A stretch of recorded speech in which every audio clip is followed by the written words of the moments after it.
অনেক সময় দেখা যায় যে অ্যাক্সিডেন্টাল বিভিন্ন কারণে হাঁটু ইনজুর্ড হয় বা কোমর ইনজুর্ড হয়ে থাকে, তো এই ক্ষেত্রে প্রতিস্থাপনের মতো ট্রিটমেন্টের শরণাপন্ন হতে হয়। এই জয়েন্ট প্রতিস্থাপন বলতে আসলে কি বোঝায়? আমাদের শরীরের যে অকেজো হাড় বা প্রায় অকেজো হাড় যেটা, সেটা অস্ত্রোপচারের মাধ্যমে এটা কৃত্রিমভাবে এটাকে প্রতিস্থাপন করা বা এটাকে সংযোজন করা বা সরিয়ে দেয়া, এটাকে আমরা আসলে জয়েন্ট রিপ্লেসমেন্ট বলে থাকি।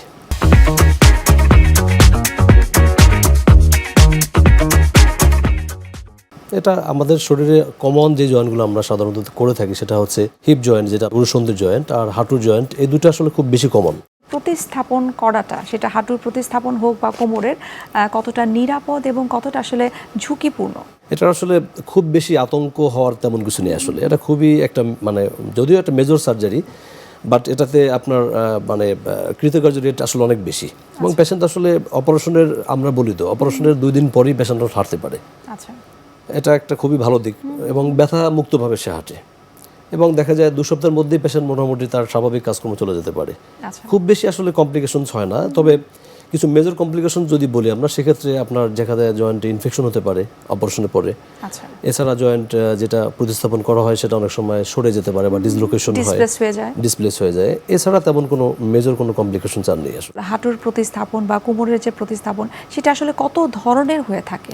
প্রতিস্থাপন মেইনলি আসলে 2 ধরনের হয়ে থাকে। একটা হচ্ছে আপনার আংশিক প্রতিস্থাপন বা হেমিআর্থোপ্লাস্টি আমরা বলি, আর একটা হচ্ছে আপনার টোটাল জয়েন্ট রিপ্লেসমেন্ট বা সম্পূর্ণ প্রতিস্থাপন।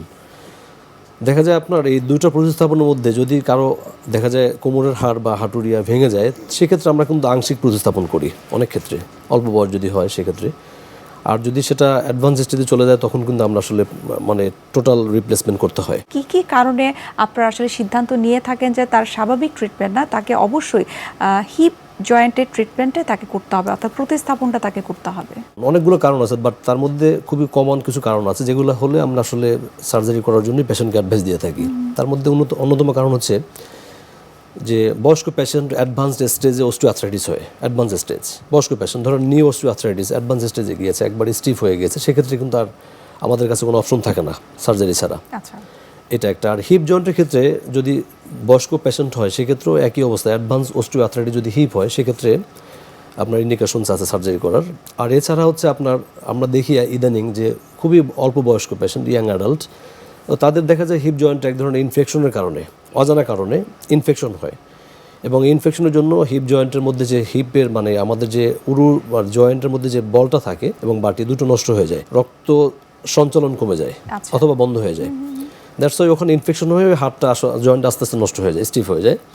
এটা একটা বড় কারণ এখন ইয়াং জেনারেশনের মধ্যে। এছাড়াও রিমোটের আর্থ্রাইটিস, বাত ব্যথা, এই ধরনের সমস্যায় কিন্তু জয়েন্টগুলো একসময় স্টিফ হয়ে যায়, একবারই মোবিলাইজেশন করতে পারে না বা মুভমেন্ট করতে পারে না, নাড়াচাড়া করতে পারে না। সেক্ষেত্রে এটা একটা ইন্ডিকেশনস যে এটা এমন অবস্থায় গিয়েছে এখন যে অ্যাডভান্স লেভেলে চলে গিয়েছে। তো সেক্ষেত্রে কিন্তু আমরা রিপ্লেসমেন্ট সার্জারি করার অ্যাডভাইস দিয়ে থাকি। আর এছাড়া হচ্ছে জয়েন্টে যদি টিউবারকুলোসিস হয়, টিবি একটা ইনফেকশন, আপনি জানেন যে এই যক্ষার জীবাণু দিয়ে ইনফেকশন হয়ে জয়েন্ট যখন নষ্ট হয়ে যায়, সেক্ষেত্রে কিন্তু আমরা আসলে এটাকে রিপ্লেস করার অ্যাডভাইস দিয়ে থাকি।